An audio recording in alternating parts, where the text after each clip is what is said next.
चलिए आज की बातचीत शुरू करते हैं। आज का टॉपिक है टाइडल फोर्सेस। अब देखिए, जब हम ये शब्द सुनते हैं तो दिमाग में सीधे समंदर की लहरें, हाई टाइड, लो टाइड, यही सब आता है। लेकिन फिजिक्स के पर्सपेक्टिव से देखें तो ये तो बस एक छोटा सा इफेक्ट है। असल में ये कॉस्मिक स्केल पर काम करने वाली एक जबरदस्त ताकत है। ये ग्रहों को रीशेप करती है, उनकी रोटेशन स्लो करती है और यहाँ तक कि किसी मून को अंदर से पिघलाकर उसे ज्वालामुखियों का जहन्नुम बना सकती है। Exactly, it's one of the most elegant and yet destructive forces in celestial mechanics. आज हम इसी की गहराई में उतरेंगे। हम शुरू करेंगे कि टाइडल बल्जेस बनते कैसे हैं, इसके पीछे की fundamental physics, the gravitational gradient वो क्या है। फिर अर्थ मून सिस्टम को देखेंगे, a classic case study of angular momentum transfer. और फिर एक रियल माइंड बेंडर, बृहस्पति के मून आयो की पहेली, जिसे दी आयो पैराडॉक्स कहते हैं। Finally we will see the ultimate fate of these systems, tidal locking. ये discussion I think BSc physics के स्टूडेंट्स को काफी इंटरेस्टिंग लगेगा। एब्सोल्युटली। तो सबसे पहले बेसिक कॉन्सेप्ट पर आते हैं। ये टाइडल बल्ज है क्या? It's not just water being pulled, right? The solid earth deforms too. ये होता क्यों है? सही पॉइंट है। इसका कोर रीजन है ग्रेविटेशनल ग्रेडियंट। इसे ऐसे समझते हैं, न्यूटन्स लॉ ऑफ ग्रेविटी कहता है F is proportional to 1r², मतलब डिस्टेंस के साथ फोर्स तेजी से कम होता है। अब पृथ्वी कोई पॉइंट मास तो है नहीं, it's a finite sized body. तो पृथ्वी का जो हिस्सा चांद के करीब है, उस पर चांद का ग्रेविटेशनल पुल ज्यादा स्ट्रांग है, और जो हिस्सा दूर है उस पर पुल वीकर है। Right, so it's a differential force. ये कोई एक यूनिफॉर्म पुल नहीं है, बल्कि एक स्ट्रेच है, एक तरह की रस्साकशी, जहां एक तरफ की टीम ज्यादा जोर से खींच रही है। Exactly, that's the perfect word, it's a stretch. इसी डिफरेंशियल फोर्स की वजह से पृथ्वी एक परफेक्ट स्फीयर न रहकर एक प्रोलेट स्फेरॉइड, या आसान भाषा में कहें तो अंडे जैसे शेप में स्ट्रेच हो जाती है। एक बल्ज चांद की तरफ बनता है और दूसरा ठीक ऑपोजिट साइड में। ओके, ये दूसरा बल्ज इंटरेस्टिंग है। ये क्यों बनता है? Many people get confused by this. It's a great question. Opposite side वाला बल्ज इसलिए बनता है क्योंकि पृथ्वी का वो हिस्सा चांद से सबसे दूर है, तो उस पर ग्रेविटेशनल पुल सबसे कमजोर है। मीनवाइल पृथ्वी का सेंटर ऑफ मास चांद की तरफ ज्यादा तेजी से एक्सेलरेट हो रहा है, तो effectively the far side is left behind, creating another bulge. So one bulge is a pull, the other is a result of being left behind in the acceleration. Brilliant. So the stretching is established. But ये तो ideal case हुआ। इस stretch से किसी planet की rotation slow कैसे हो जाती है? यहाँ पर आती है real world physics, friction and viscosity. Precisely. अगर अर्थ एक आइडियल फ्रिक्शनलेस फ्लूइड होती, तो ये बल्जेस हमेशा परफेक्टली अर्थ मून लाइन की अलोंग अलाइंड रहते। लेकिन अर्थ तेजी से रोटेट कर रही है, रफली 24 घंटे में एक चक्कर, और अर्थ के ओशंस और इवन इट्स सॉलिड मैंटल में इंटरनल फ्रिक्शन और विस्कोसिटी है।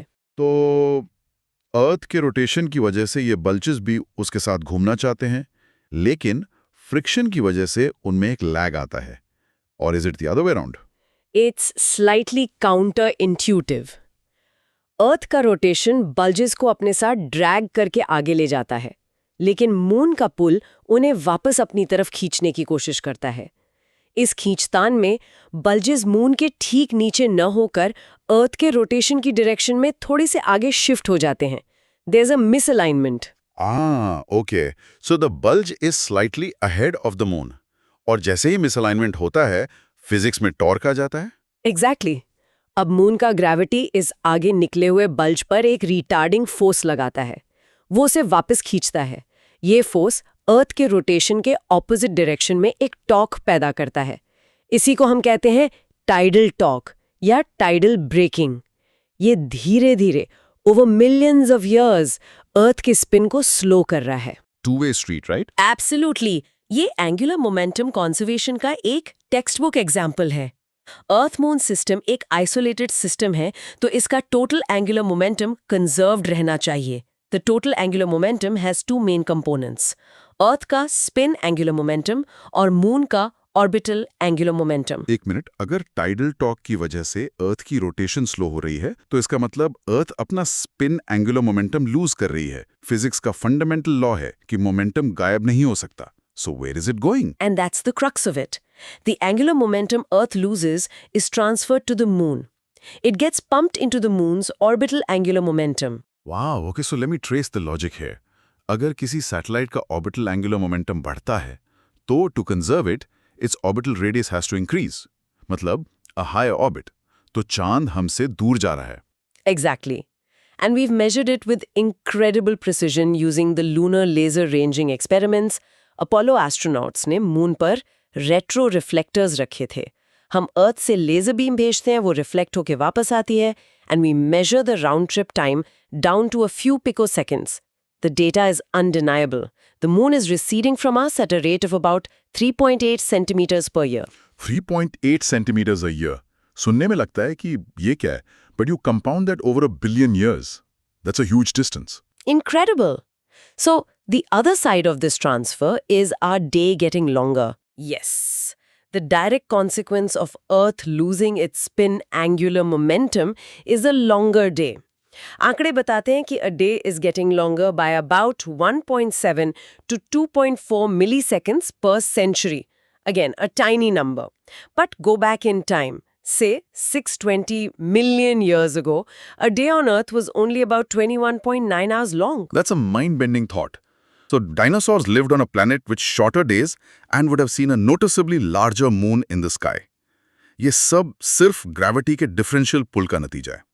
कमाल है। It is a slow, persistent cosmic dance that has shaped our planet's history. Okay, so on Earth, this is a slow, gradual process. This energy transfer, this dissipation. Can it get more violent? Can these same tidal forces literally cook a moon from the inside out? Now you're talking about my favorite celestial body, Jupiter's moon, Io. It is the most volcanically active object in the entire solar system, and it's all because of tidal forces. Jupiter is a monster, over 300 times more massive than Earth. The tidal forces it exerts on its inner moon Io are immense. This constant stretching and squeezing of Io generates a tremendous amount of heat through internal friction. इस process को कहते हैं tidal dissipation या tidal heating. But hold on a second. Basic orbital mechanics suggests that this kind of tidal dissipation, this constant energy loss, should have circularized Io's orbit billions of years ago. एक बार orbit circular हो जाए तो Jupiter से distance constant रहेगा. Tidal stretching भी constant हो जाएगा, flexing बंद हो जाएगी. And the heating should stop. So Io should be a cold dead rock by now. Why isn't it? That's the paradox, right? You've hit the nail on the head. That is the Io paradox.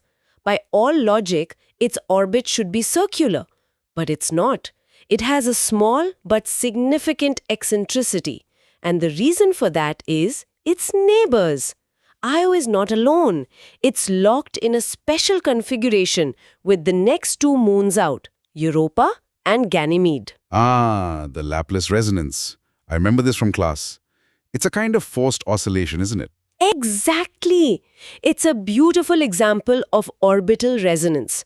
For every one orbit Ganymede completes, Europa completes 2 and Io completes 4. Their orbital periods are in a perfect 1-to-4 ratio. इसे ऐसे सोचिए, जैसे किसी को झूले पर धक्का देना. If you time your push perfectly with the swing's natural frequency, you can make it go higher and higher. Similarly, Europa and Ganymede give Io a small, precisely timed gravitational kick, always at the same point in its orbit. So its neighbors are cosmic bullies. They never let Io settle down into a relaxed circular orbit. They keep pulling it back into an eccentric path. That's a great way to put it.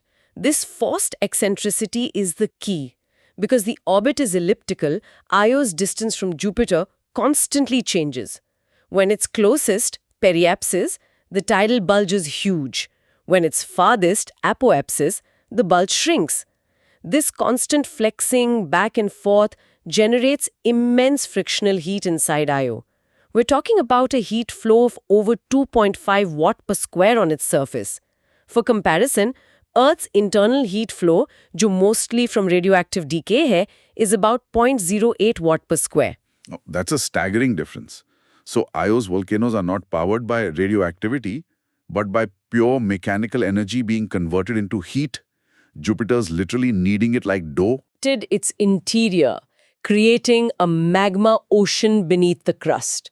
And that's what powers its hundreds of active volcanoes, spewing sulfur plumes hundreds of kilometers into space. It's a direct, violent consequence of tidal forces amplified by orbital resonance. Unbelievable. So we've seen Earth's spin slowing down, the moon drifting away, and Io being constantly superheated. What's the ultimate fate of these systems? Is there an equilibrium state they're all evolving towards? Yes, there is an endgame. It's called tidal locking or synchronous rotation. Over time, the tidal torque exerted by a large body on a smaller one will slow down the smaller body's rotation. This continues until its rotation period exactly matches its orbital period. Which means it takes the same amount of time for the moon to spin once on its axis as it does to go around the planet once. Precisely. And the consequence of that is, it always shows the same face to its planet. This is the lowest energy state for the system. Once a moon is tidally locked, the tidal bulges become stationary on its surface relative to the planet, and the tidal torque drops to zero. And that's exactly why we only ever see one side of a moon. The man in the moon. It's not that there's a dark side of the moon, it's a far side of the moon. It gets just as much sunlight as the near side. Correct. And this isn't an exception. It's the rule. Most major moons in our solar system are tidally locked to their planets. It's the natural final stage of tidal evolution for a satellite. Can this process work both ways? Can two bodies lock to each other? The best example is the Pluto-Charon system. They are so close in mass and proximity that they have tidally locked each other. From the surface of Pluto, Charon hangs motionless in the sky, always showing the same face. And from Charon, Pluto does the same. They are locked in a perfect gravitational embrace, spinning and orbiting like a single rigid dumbbell.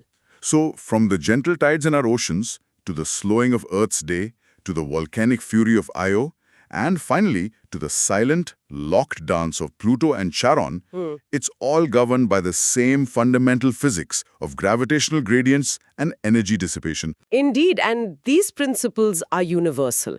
When we hunt for exoplanets, especially those in the habitable zone of other stars, tidal forces are a critical factor.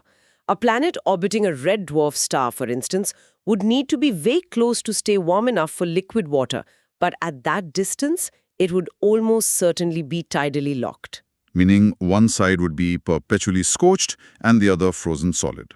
That's not great for habitability. It makes it challenging, yes. But here's a final thought. What about tidal heating itself?